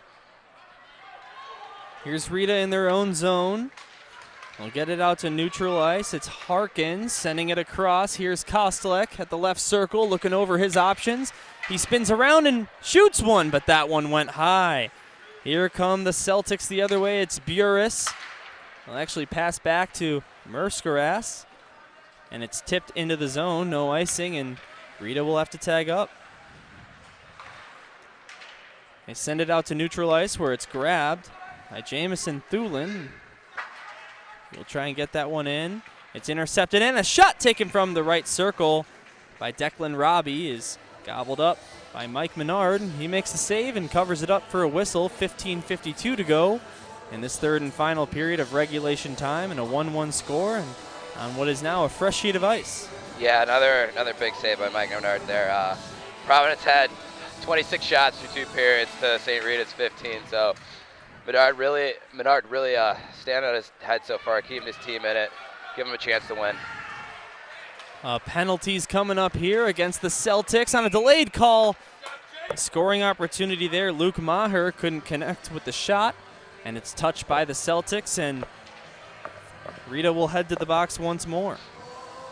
Yeah, big opportunity to get off a little bit of a lull in St. Rita's power play here. Trying to set something up. Loading up already, you see Jake Jana here to our left on the ice, really looking to get him free, get him a good shot. Less than a minute total of power play time, including an abridged power play, and then a goal just 7 seconds into their second opportunity is all they needed to get their first goal. In their last 3 power play opportunities, they're scoreless. Well, let's see if that changes right now. Providence Catholic has been good on the penalty kill over the last couple of opportunities, and they're picking up right where they left off, denying Rita from much offensive zone time. But here's a shot right off the zone entry taken by Jake Jana into the glove of Pavic, and he'll hang on. Yeah, Luke Mayer, kind of an iffy play on his backhand near the top of the zone and for the defensive side for him. Don't really want to turn that one over. Got a clear shot, if he does, on his goalie going the other way. But able to move that puck up over to Jake Jana, the guy we were talking about at Coach Coleman over there, get him free to the left side of Pavic. Faceoff's going to be at the circle to Pavic's right. It's won by Rita. Providence Catholic taking possession and getting it out of the zone again. Back to his own zone, it's Joe Specht. He'll give it to neutral ice. Harkins comes over the blue line, will dump it down on the left side and chase after his own puck. But grabbing it instead behind the net is Mike Perry. He will backhand that one to the far boards. Arena tried to get it out of the zone, and a one-time shot in the left circle by Koslek was patted aside by Pavic, and St. Rita's best look at a goal in the last while of game time. Great save by Pavic right there. Excuse me. Coming from his left to his right, able to move pretty quick on that one-time opportunity from Rita. Would have been Rita's second power play goal of this game, but a better save was made by Pavic, and the great penalty kill for Providence Catholic continues here. And with only 20 seconds to go in Rita's power play, they've really only had sustained offensive possession for maybe 10-15 seconds of game time. But here they have that possession again, and a shot was blocked. They pick up their own rebound, then a tough angle try from Luke Maher was denied easily by Pavic. 6 seconds on the power play, and it's cleared out of there, so that's going to finish Rita's sixth power play opportunity. Still just 1 for 6 on the night. Yeah, even though they don't score there, if you're forcing a goalie to make a great save. So from a power play perspective, you can really hang your head high there, but you'd like to capitalize on that. But as I said before, team will take some momentum from that, really get going. You can see Rita already has their feet moving a little bit quicker than they did in the second period. 13-13 to go in the third period of action. It's a tied score. Only 2 goals so far in this game. They both took place in the first period. Zadakis first for the green jerseys, and then Maher for the red. Not very many goals, but lots of penalties so far. There's already been 9 total penalties in this game. Actually, forgot about that last one. 10 total now. Yeah, it's a lot through 2 periods, but if you're going to take that many penalties, like we stressed before, your special teams have to be pretty good. And there's only been, I think, only one power play goal from St. Rita's side in this game so far. Nice acceptance speech on that pass earlier in the neutral zone by Gentile. Then he centered it right out in front. He was looking for LeConte, but no good shooting lane for him. So the other way comes Travis Breyer. Then he tried a shot. It got blocked right in front by Aiden Devlin, and St. Rita will get it out of the zone again. All the way down, this won't be an icing. It was tipped. 12 on the clock here in the tied third period. A centering feed was found by nobody, and it actually rolled all the way out of the zone. Pavic thinking about covering it, eventually commits to that decision, and a whistle to stop play with 11:56 to go, and regulation time still tied up here at Southwest Ice Arena between the Celtics and Mustangs. Yeah, we were talking about the shots earlier, how St. Rita was getting outshot by almost 10 there, and you see the first 6-ish minutes here we've got so far that they put out all they can, all the pucks they can on that, trying to find a solution to Pavic.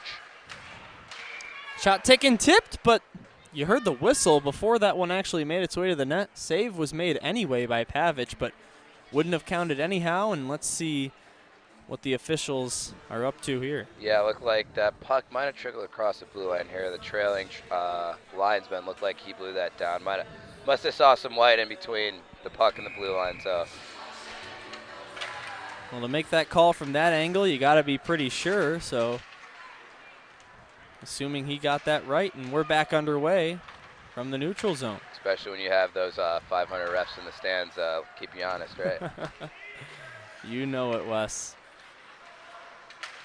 Providence off the near boards. Pass intended for Nick Mastro, but didn't reach his stick. So Rita will take over. It's kept in by Zadakis at the right point. He tried that wrist shot, but you saw it went wide, and here come the Mustangs in the other direction. It's Harkins with the puck. He tried to dump that one behind the goal line, but it was blocked and dribbled out of the zone. So Rita forced to tag up.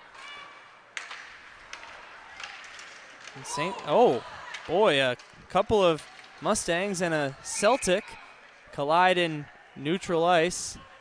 St. Rita players got up immediately, but it was Emiliano Arena taking a while to get to his feet, but hunched over, he heads to the bench. Yeah, it looked like he got sandwiched there in between those two Rita defensemen. You talk about two teams that take a lot of penalties, and you can kind of understand why. They're both extremely physical, and that's one way to set the tone, especially in a rivalry game like this.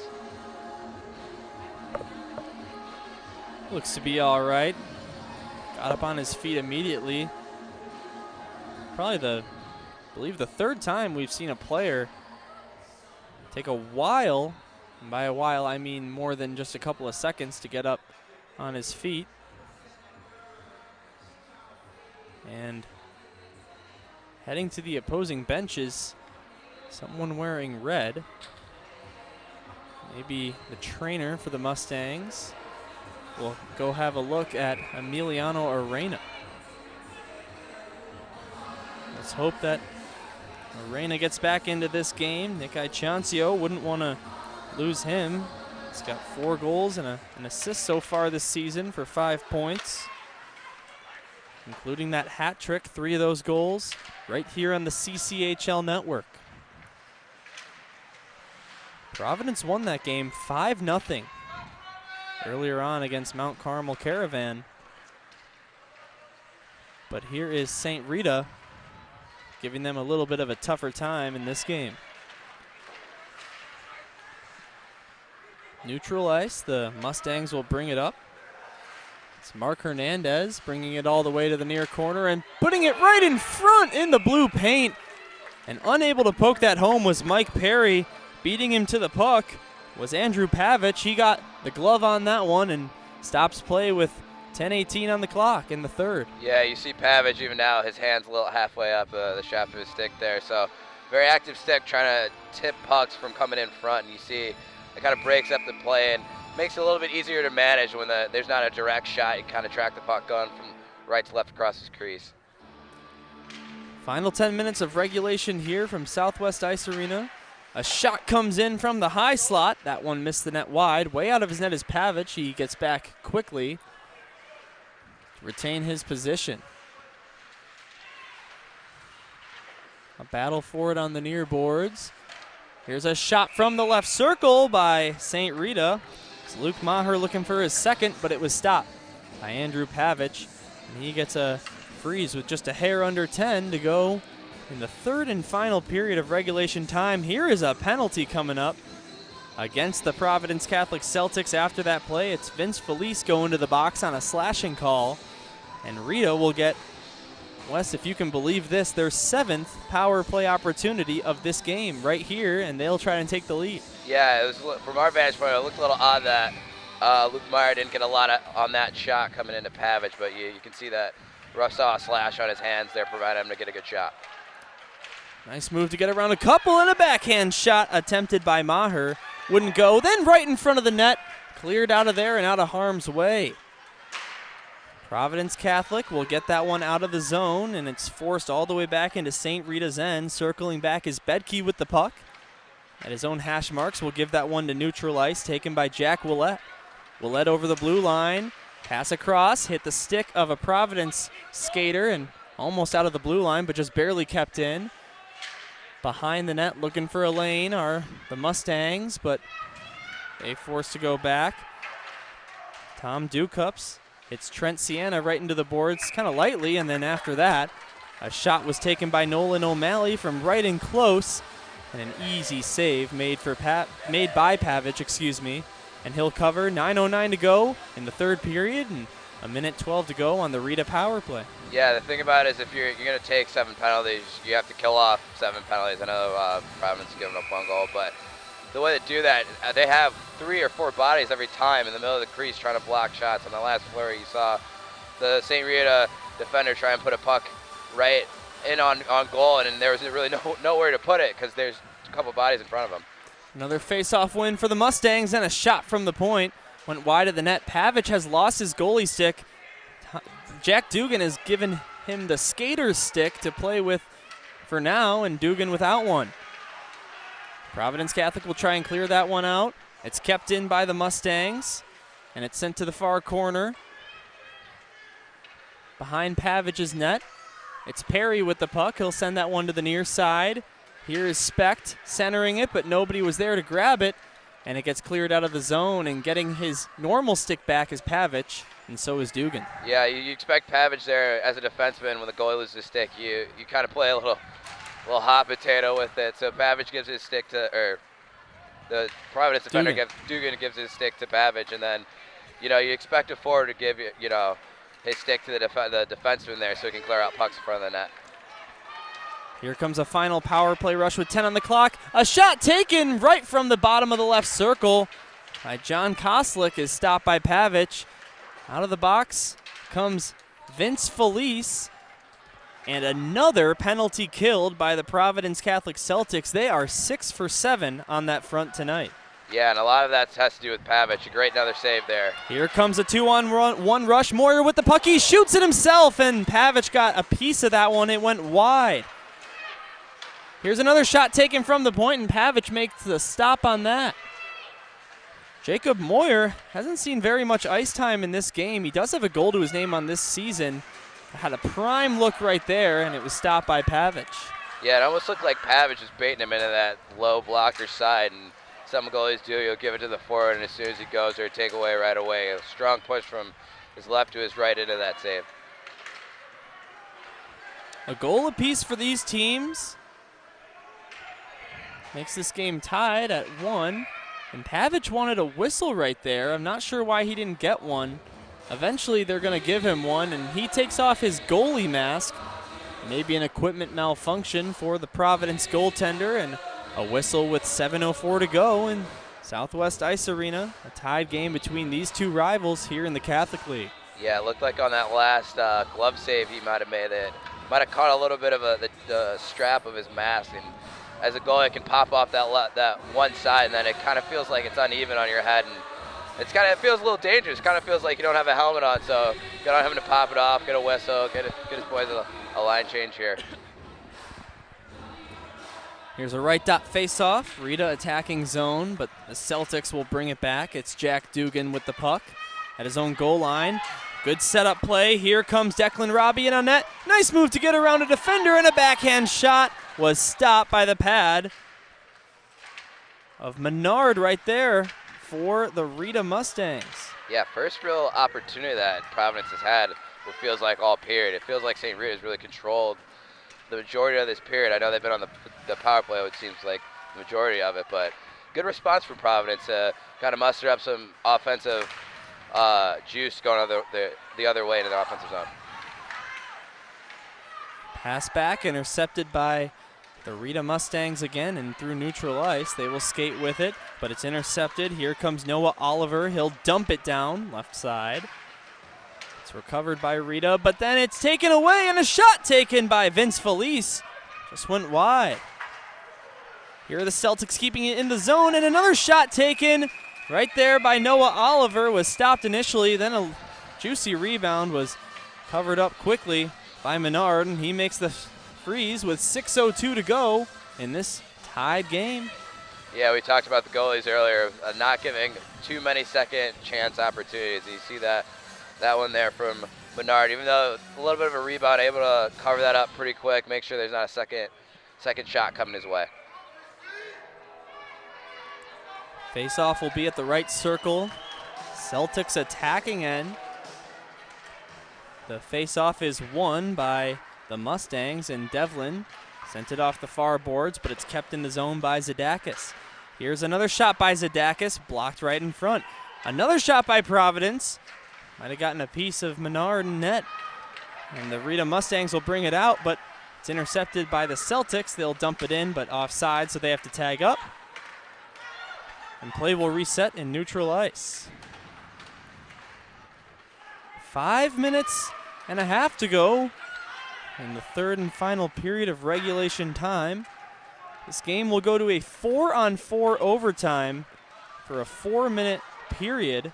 If this game remains tied here in the Catholic League, they'll play 4-on-4, similar to the former rules in the National Hockey League before they switched things up to 3-on-3 the last 5 or 6 years or so. That's going to be maybe offsides or a hand pass, but a whistle as soon as the Mustang touched the puck, and a stoppage with 5:04 to go in this third. Yeah, Blue Lions are going to start playing a crucial part in this game as it gets down the wire. It's still tied. From the defensive side, when you need to get the puck out when you're within 20 feet, and on the flip side, when you're coming on the attacking side of things, you want to get the puck deep. So something to look at. Both coaches know that. Something to keep looking at for both teams going forward here. Here's Rita trying to gain possession in their attacking end. They do. Here's a pass right over and a shot taken. It hit the pad of Pavic. Rebounds Juicy right in front, but grabbing it first are the Celtics, and they'll get it out of the zone. Great look for the Mustangs right there, but Pavic makes the stop. Yeah, it looked like that was a Joe Kolstek. Looked like he almost wanted to pass that a little bit, but good on him to get a good shot there on Pavic. St. Rita Mustangs have really been controlling the play here, and there's a goal right as soon as I say that. Right in between the hash marks, I believe Eddie LeConte is responsible, and the St. Rita Mustangs have taken the lead here. It's 2-1 in favor of the home team. Make that Danny Byrne with the goal. Yeah, I was just talking to Coach Coleman about that earlier, how the center of the ice was really constrained. Not a lot of action there, and you see as soon as we talked about it, he wanted to move the defensive back, and to his credit, that's exactly what his players did right there. The defense was pushed back a little bit. Byrne found a soft spot in the zone there, and one of the only spots that I feel like Pavic has been beat all night has been up top, and it's a great shot from in tight. Danny Byrne, in his 9th game played here tonight, just got his 2nd goal of the season. And the St. Rita Mustangs have the lead in this game for the first time. Another shot taken from a tough angle right at the goal line was handled by Pavic. Here come the Celtics the other direction. Emiliano Arena, who went down with that injury, is back here on the ice. He takes down a player there in open ice. No penalty's going to be called, surprisingly. And Jack Dugan in neutral ice will backhand that one down into the zone again. All of a sudden, it's Providence Catholic that needs to tie things up here with 3:45 left in the third period. Offsides right there and a whistle. Neutral zone faceoff coming up. Yeah, you mentioned Providence needs to be the aggressor here, and you can already see right after that goal that their defensemen are stepping up, trying to be a little bit more active in the play. So expect that going forward as we got 3 minutes and 43 seconds left. Neutral zone faceoff is won back by Rita, but they give it away to Zadakis for Providence immediately. And then Zadakis gives it away to them. Here comes Gentile over the blue line. The freshman was offsides though, so another neutral zone faceoff. 3.5 on the clock. Here it's 2-1 for St. Rita. Yeah, it looked like Mike Perry here for St. Rita in the red got a little bit too aggressive trying to jump the blue line and get it on the rush here. Faceoff won back by Providence and backhanded into the zone. But it's grabbed immediately by the Mustangs. We're starting to get down to crunch time here. You got to wonder when Nick Ichancio is going to pull Andrew Pavic in favor of a 6th skater in a desperation effort to try and tie things up here from Southwest Ice Arena. But here comes Felice with a shot. Believe that got blocked by Aiden Devlin, and that one hit the netting and therefore out of play. 3 on the dot to go here in the third period. Yeah, as a coach, when you're thinking about pulling your goal, the first thing you want is good possession in the offensive zone. The last thing you want to do is pull your goal, and right as you pull them, your team turns it over, and the puck's in the back of your net, and then you're down 2. So keep an eye on Pavic here to our left. I think definitely next minute and a half, he'll be coming out if they're still down. St. Rita gets the puck back, and they'll get it out of the zone. Neutral ice, it's dumped down again by the Mustangs, and it will go behind the Celtics net. Bruno Hansel couldn't get that one over the blue line, so it's sent back to Providence's end and grabbed by St. Rita, dumped down right there by Noah Oliver.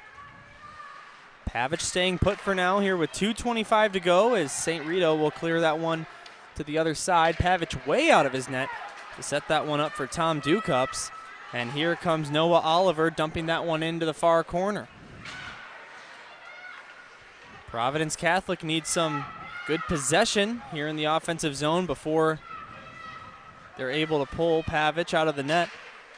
Because as soon as he exits the play, it's a lot more dangerous with that open cage. But he freezes that one, and there will be a face-off at a circle right in front of him, the left circle, with just a couple seconds less than 2 minutes to go. So it's do or die right now for the Celtics.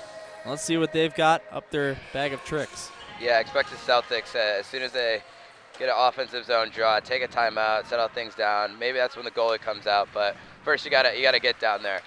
Arena into the zone, he shoots and somehow found a lane. It was blocked and stopped by Mike Menard.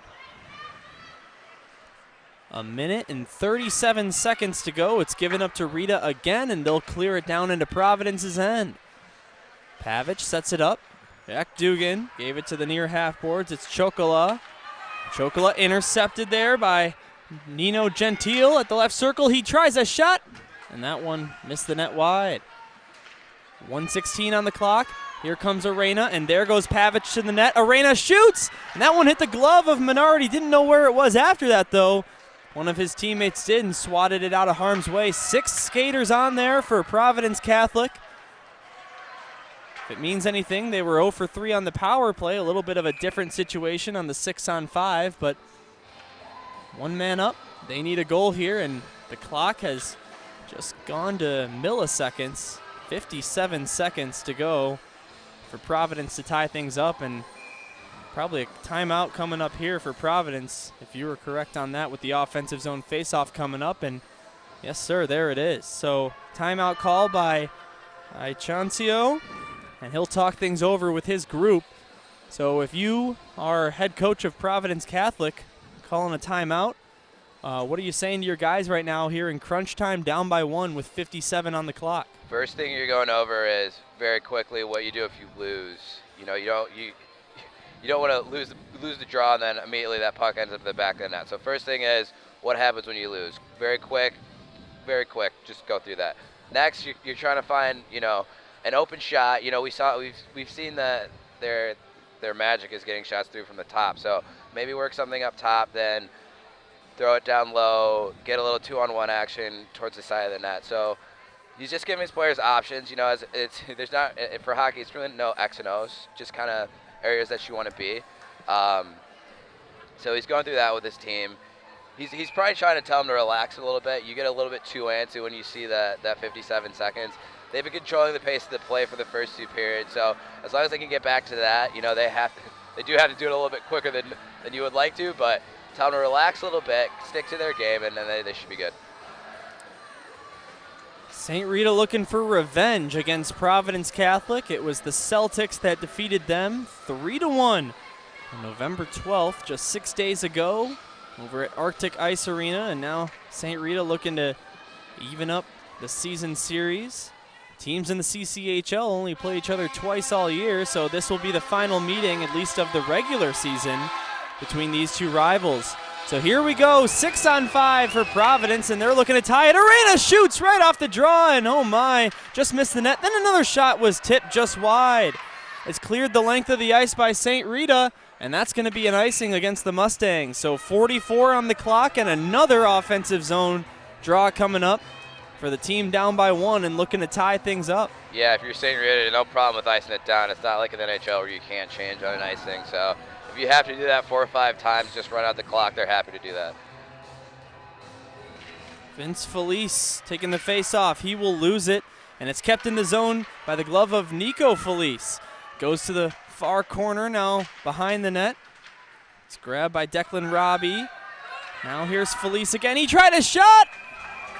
Maybe got deflected on its way, but eventually gobbled up and absorbed by Mike Menard, who makes another save and another face-off at the exact same circle the last two have been at, with only 29 seconds to go. Yeah, the key on that save is that there was no rebound. With a lot of people in front, you got to do whatever you can to try and eat that up. Here's a shot taken by Felice. It didn't make its way through. A rebound shot off the block. Didn't make it either. Then it's sent down by St. Rita. This one will just barely go far enough for icing after that thing was rolling on its edge all the way down there. Looked like it might have slowed down a little too much, but the linesman goes with the decision to call it, and another face-off at that left circle. 18 on the clock here for Providence Catholic. The clock is their enemy right now. Arena loses that face-off back. St. Rita will get that one out of the zone again, rolling, just missing the empty net, and another icing against the Mustangs, and another face-off coming up at that left circle. Now 12 on the clock. Like I said, nope, they're going to have no issue with just keep winning the draw back, snapping it back, and if they have to, just send it down. Like I said, it's not the NHL where they can't change. Big face-off right here with only 12 seconds left in regulation time. That puck dropped unfairly, and we'll do it again. The referee will head to the timekeeper's table, make sure everything looks good there. And here's the drop of the puck. It's won back by the Mustangs again. They take possession. They'll try and get it out. Celtics keep it in at the near half boards. 4 seconds on the clock, and it's cleared out of there by St. Rita. This one won't go far enough for icing, and that's the game. The Mustangs take down their rival 2-1 here at Southwest Ice Arena. They go mob their goaltender, Mike Menard, and this game is over. Rita wins. Teams will shake hands here after the rivalry W for the St. Rita Mustangs, and Wes Anderson will now head over, see if he can grab an interview with winning coach Brian Coleman. Great game played here by both teams here at Southwest Ice Arena.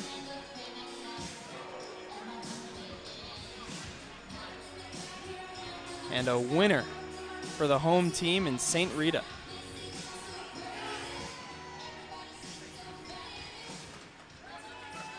First goal of the game was scored by Zadakis for Providence Catholic. Then it was Rita tying things up. Maher got the goal, and then the winning goal belongs to Danny Byrne.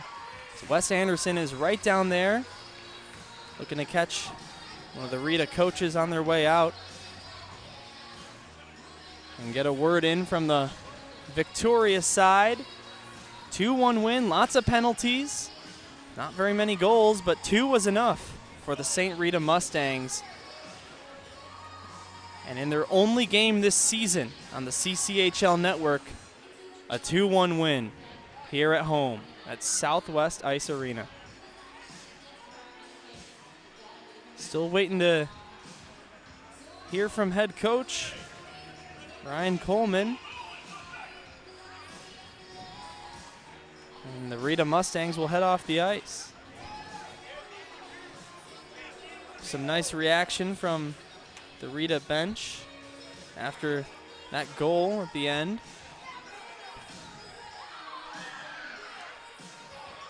And party in the USA after a nice victory by the home team here on this Thursday night.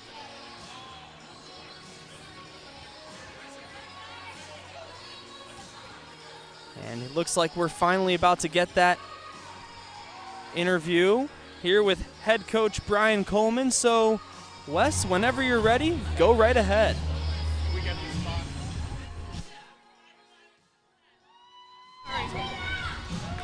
Sorry down here. We're back with Coach Coleman. You guys are 0-4 when conceding the first goal. Take us through the bench when Providence popped that first one. I think we got down for about a second, right? And then, we just said, hey, you know what? We're moving the puck here. We're skating. We can hang with these guys. We just made a mistake. Now let's go. And we did counter. We came back. You guys are outshot by about 10 goals through the first 2 periods. Then it seemed like you guys really started to pour it on in the third. Tell us what you told us to the guys here in the second period. Yeah, just a little bit about, hey, let's counter quicker, you know, not hang on to it, try to go D to D. I felt like even though we were getting outshot, they weren't, you know, the high quality scoring chances we were giving up. We're keeping things to the outside. I liked how we were playing through the two. I just thought we could clean it up a little bit and get a little quicker and get more aggressive. And you know, our guys are they're desperate for a good win, and they battle. They're tired of losing. All right, thanks, Coach. Yeah, appreciate it. Back up to you, Dylan. Thanks so much, Wes, for that interview. You mentioned it. St. Rita Mustangs, when allowing the first goal, were 0 for 4 coming into this game, and victorious here tonight after allowing the first one to the Providence Catholic Celtics. Wes has returned to the broadcast booth here, and I was just mentioning how you were talking about how they just got their first victory when allowing the first goal, interestingly enough. Yeah. Oops, sorry, looks like my mic was turned down a little bit. But yeah, a lot of that kudos to their goalie. You know, early goal can get you a little bit rattled, but he really stuck in there and really put the team on his back for a good part of that second period, and his team was finally able to figure it out in the third and put it on an onslaught of shots. I feel like Pavic really stood on his head there in the third period, gave his team a chance to win there. So for power plays, the Celtics were 0 for 3 by the end of the game. Mustangs 1 for 7. Mentioned this earlier, but goals scored by Zach Zadakis for Providence Catholic in the first, then a power play marker for Maher to tie things up later on in that period. Then the game-winning goal coming with 5 minutes left on the clock belongs to Danny Byrne, getting his second of the year. Up next for Providence is going to be November 20th. That'll be this Saturday at 5 o'clock. They'll be at Seven Bridges Ice Arena against the number 1 in the CCHL and 8-0-0 Bennett Red Wings. So that'll be a good one. Coming off this loss, they looking to upset the number 1 team in the league. And for the Mustangs, they'll also play next on Saturday, just 45 minutes after Providence at 5:45 p.m. at Morgan Park Sports Center against the Marist Red Hawks. The next CCHL game of the week will be on December 3rd at 8:30 p.m. It'll be Marmion and these very same Providence Catholic Celtics over at their home rink in the Arctic Ice Arena. That's just about going to wrap things up on the CCHL Network. Wes, any final thoughts before we sign off? No, just another great game here on the CCHL Network. I know this is the first time me and you have worked together, and it was great so far, and we were able to catch a great rivalry game here on a cold little Thursday night here in Chicago. So look forward to see you back here on the CCHL Network going forward. Yeah, Wes, it was a lot of fun doing the game with you. Wes Anderson, my broadcast partner, along with Matt Buden on the camera, and Jimmy Olson, our technical engineer. My name is Dylan Ward, hoping you enjoyed this broadcast. Again, a 2-1 victory here on home ice at Southwest Ice Arena for the St. Rita Mustangs on top of Providence Catholic. We will see you next on the CCHL Network on December 3rd at 8:30 p.m. Make sure you're there for live hockey all season long here on this YouTube channel. Have a great night, everybody. Hope you enjoyed the game.